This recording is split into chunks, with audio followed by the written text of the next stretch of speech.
But we're talking today about mindful eating. I'm not talking about spending a ton of time or money or eating at five-star restaurants.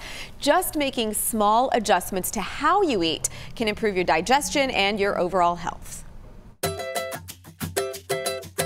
What better way to talk about eating than over breakfast? Thank you for meeting me for breakfast. I sat down with author and health coach Susie Harmon at the Egg and I in Addison to ask how we can eat more mindfully when we all seem starved for time. Wow, this is so great. Her first suggestion: before you devour what's on your plate, take a moment for gratitude. There's so much happening on this simple plate, right? Like, a farmer had to grow these eggs, like these avocados came from somewhere, someone made this bread. And I think the more that people start doing what you're talking about, the more they don't resent the cooking so much. Tip number 2, slow down. There's signaling that takes place between our stomach and our brain, so that our stomach sends a message to our brain, hey, I'm full now.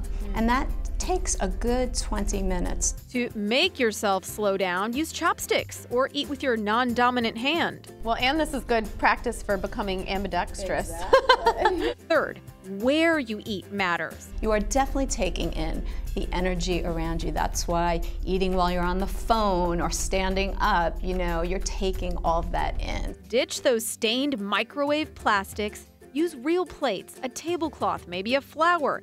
Next, take small sips of room temperature water between bites, no ice. The cold water constricts the blood vessels in your stomach, and so maybe it just makes it harder to digest. Finally, use smaller plates. You could eat less, but you feel like, oh, I ate the whole plate. It's just kind of a mental thing.